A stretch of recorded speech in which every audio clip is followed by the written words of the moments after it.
After Roe v. Wade, many argued that we were entering a slippery slope, one that devalues human life. With abortions legalized, there would be passive and then even active euthanasia of infants, the poor, the disabled, and the elderly. As one medical ethicist put it, and I quote, "The legalization of abortion desensitizes people to killing human life. It opens the door to killing other categories of humans who are an inconvenience, expense, or embarrassment," unquote.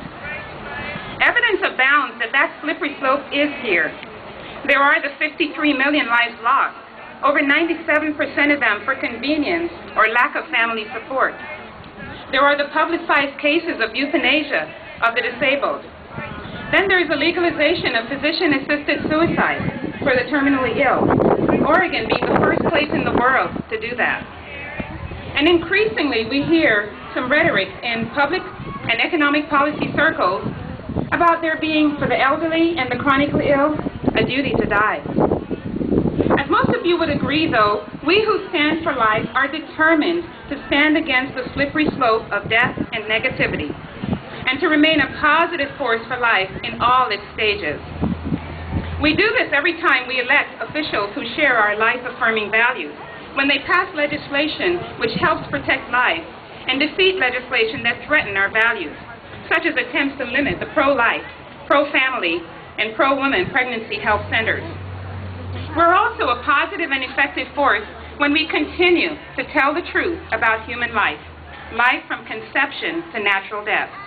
And when we come alongside those who are scared, confused, or struggling with life and death decisions, and when we empower them to opt for life.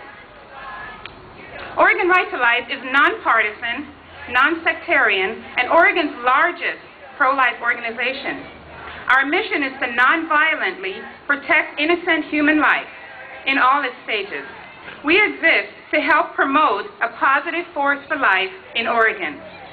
Most of you know that we do this through supporting and encouraging strongly pro-life candidates of any party and pro-life legislation.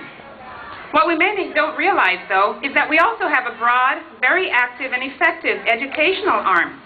We have booths at fairs all across the state, give talks in high schools, churches, and university campuses, organize Camp Joshua, which trains young people to defend life, and put on our annual statewide conference that brings together local and national pro-life champions. Mark your calendars. The conference this year is October 16th in Portland. Through all these activities, we are empowering and saving lives locally, as well as nationally and internationally through our popular website, standupgirl.com.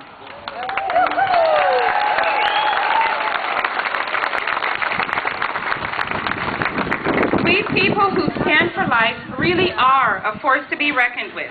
We do make up the majority of the population. Poll after poll shows that most of the nation identifies itself as pro-life. And you young people, those under 40, who have lived all of your conscious lives under the laws of the legalized abortion, although you have inherited this, you know that you do not have to accept the status quo. And polls are showing you to be increasingly, your generation is increasingly pro-life.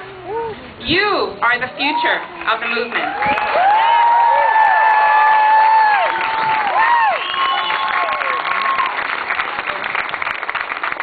Remember, friends, we're not alone. God himself, of course knowing the truth about his own creation, sees the unborn as fully the person he created them to be. He told Jeremiah, "Before I formed you in the womb, I knew you. And before you were born, I consecrated you."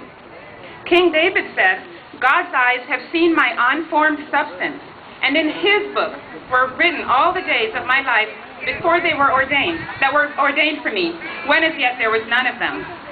Friends, God already knows each life before it is